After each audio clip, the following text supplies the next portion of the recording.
Greetings, members, one and all of the Salivation Nation. Let's talk about the absolute best advice that every silver stacker should follow. It's all going to be discussed in this video. So let's explore.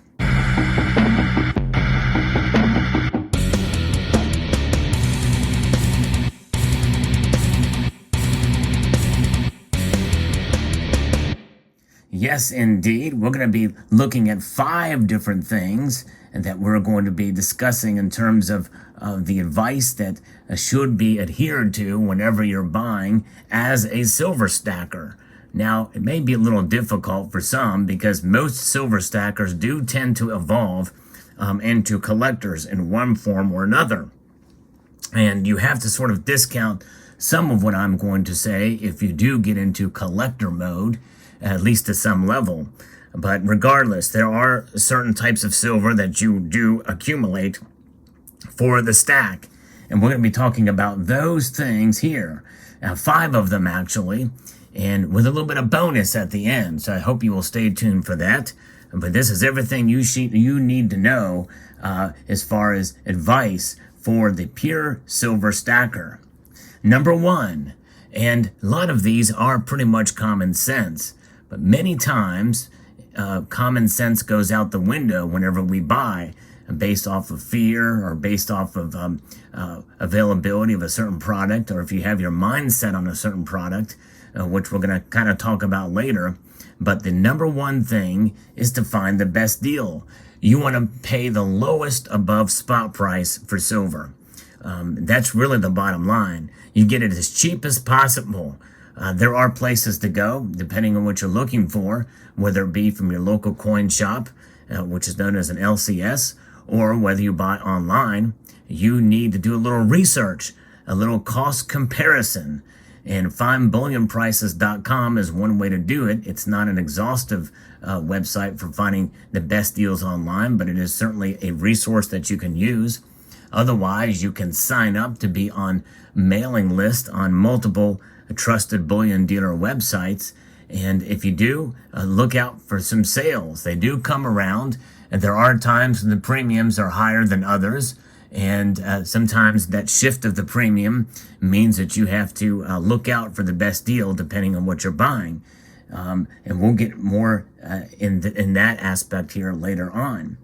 Number 2 is to buy the most liquid type of silver. In other words, what could you sell if you're in a bind, or what is going to be something that is recognizable to be able to sell quickly. Now, this is an American Silver Eagle.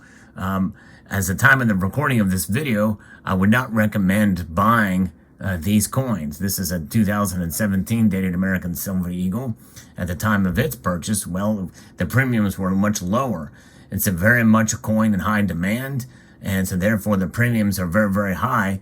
So it's not a recommended type of piece to buy, but there are other types of silver that you can buy that are very liquid, and typically they would be rounds or bars of all sorts of different manufacturing products. You know, a lot of the privately issued pieces are highly recognizable and easily liquidated in a bind.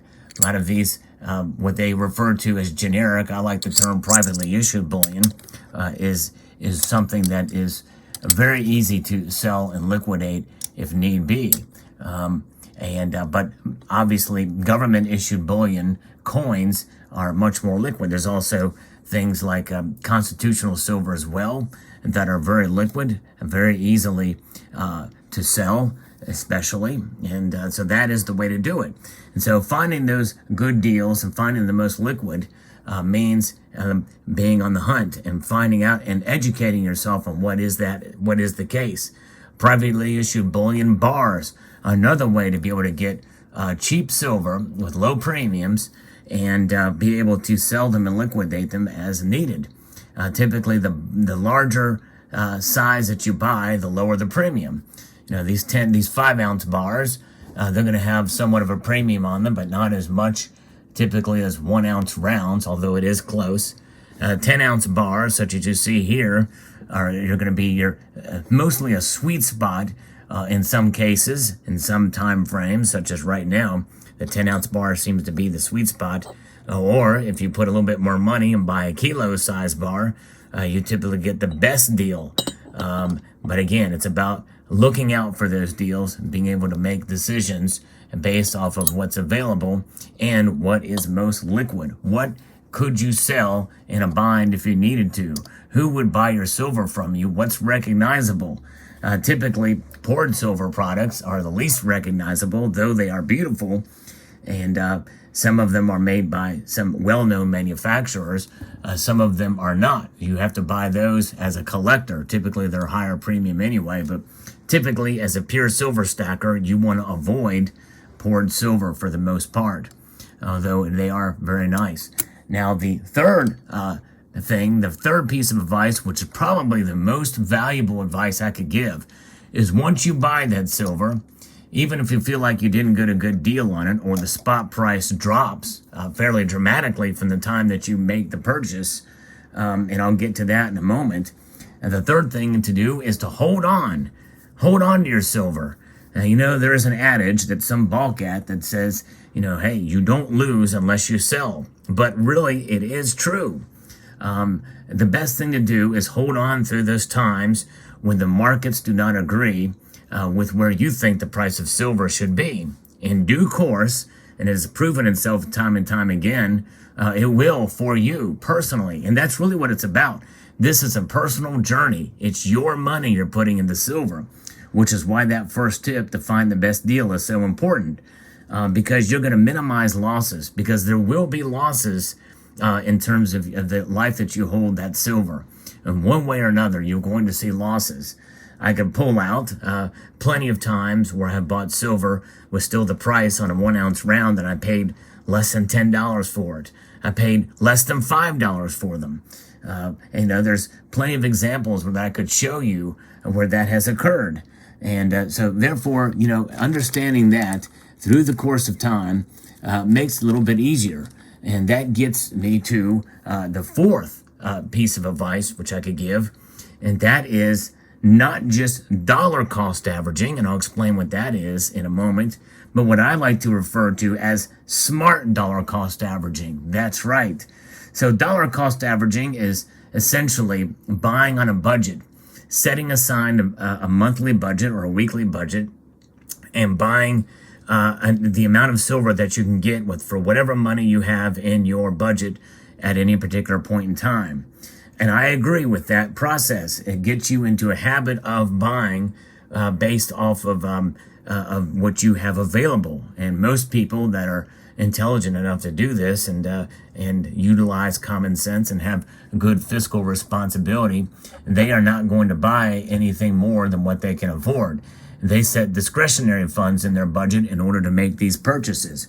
I take it a step further and I utilize what is called smart dollar cost averaging, which means that you set aside a budget, not only a budget for that, but have a little bit of a cushion in case there is a dip in the price, watching the markets and see if there's a dip that makes it worth it to spend a little bit more than your budget. You have that cushion of money set aside, and that cushion of money is set aside for that particular week or month whenever the prices dip to a certain level to based off of funds that maybe you have saved, where there may have been a month when the prices have shot up considerably to where you buy less silver during that month or week.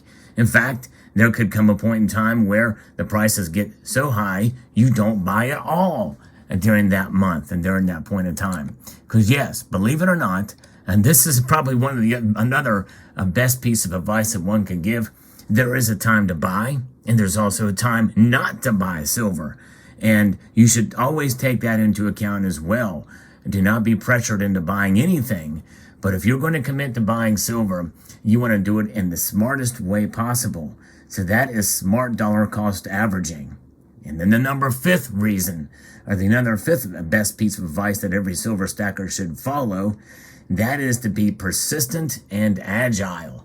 Both of those are two different things. Now, persistence, obviously, is in relation to buying and utilizing maybe smart dollar cost averaging. It also builds upon the idea of holding on to your silver. holding on to something and with the temptation to sell it because you're frustrated or whatever, that's persistence. It's about being tough, hanging tough through the good times and the bad times in terms of silver, and being disciplined enough to engage in tip number 2, which is buy the most liquid silver out there. And that also builds upon tip number 1, which is finding the best deal out there, being disciplined, being persistent in finding that best deal, which means that you may find the best deal on some god-awful ugly piece of silver. I'm trying to find a kind of an ugly looking piece here. I tend to buy silver pieces that I like, but there's some that are kind of uglier than others. Some people don't like this design, which is very common for some of the older silver pieces here. The very generic looking back that's the silver trade units for some of these pieces of silver. But hey, you find an ugly piece of silver and it's liquid and recognizable design or whatever, make that purchase and go ahead and buy it. If it's cheap, get it. There's that's part of the game, or that's part of the strategy. People say, well, hey, it's kind of like a game, but really silver stacking is not a game. It's a savings vehicle, understanding what silver has done for thousands of years. And you can work your way through the volatility of the movement and the price by practicing these strategies. And this is something that I think will fare you well through this time. And also agility in buying silver. One of the most liquid and recognizable pieces of silver, again, is the Silver Eagle. A beautiful coin, for sure. Very recognizable. The most minted silver bullion product out there in the world.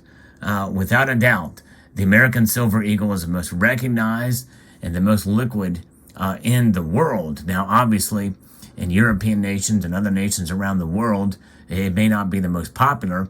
I would encourage you to stack what is most recognizable and most liquid in your country. But in terms of the amount of numbers of coins issued and minted each year, the American Silver Eagle takes the cake. And usually I would recommend people buy this coin, really no matter what, except for that the prices are so freaking high on them right now. So I am not buying any of these coins at this point. Not a single one. Save for something that I've done recently, but there are exceptions to that, obviously. If you're a collector or there's something special that you need or want for a Silver Eagle. But by and large, to stack these coins, being agile enough to recognize that it may not be worth it. It's a bad deal. And that's exactly what the Silver Eagle is, at least as of the time of the recording of this video, with very, very high premiums for them.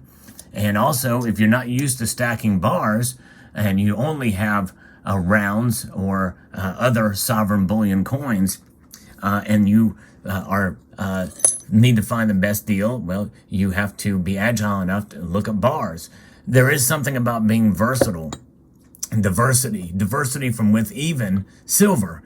And whether it be constitutional 90% silver, such as you see here, and in fact, there are plenty of times when you can find some really good deals on constitutional silver or spending silver if you're in another nation. Then it'd be good to find those if you can find some good deals and they are liquid in your nation. There are other times when the prices go up. I've seen plenty of times where it's not worth the premiums for these. But as far as fractional bullion, you want to stay away from fractional minted bullion typically, such as privately issued, freshly minted private pieces like a half-ounce size, quarter-ounce size, 10th-ounce size. The premiums are always ridiculously high on those, and you should only get those if you want to satisfy a collector need for them. Otherwise, it is not worth to stack those coins. And not worth it one bit. So the best fractional to buy would be constitutional silver, but that's not all the time. You must be agile. If you find a good deal for it, then by all means. But if not, then learn to live within your budget and with the understanding of what is there or not. So there you go. All right. So those are the 5 pieces of advice that every silver stacker should know. And I'm going to give you a little bonus now, here. and that is with regards to silver. The best advice I can give you for it all is to do not believe the hype. There's a lot of hype out there with regards to silver. Some people say it should be $50 or $100 an ounce consistently and what have you, and it's going to go to the moon. Please be very, very cautious about what you hear everywhere, including here, by the way. If there's anything you think's unsound or whatever, check it with other sources and strategies and the like out there. But nonetheless, always question everything and be very cautious about those who are promising that silver is going to just skyrocket to the moon. And they bet their lives on it. It's, there is a possibility, there is a chance, obviously, that anything could happen in any scenario. And we certainly want to be open-minded about various different things, obviously, with regards to silver and this price movement. But what is the best thing to hope for in silver? Because, it's not to get rich, because that's the wrong way to look at silver, or that it's going to turn you a profit. The best way to look at silver is as a strategy of savings. Think of it as a savings vehicle against an inflated dollar, which we are seeing. The dollar is losing value, even to the point of it being by design by the Federal Reserve. So you want to put your money into something that is going to protect against that, and that's what silver's about. I hope you found this video insightful. I'd like to extend a multitude of gratitude to you all for taking the time to watch, and encourage you to please rate, share, comment, and subscribe.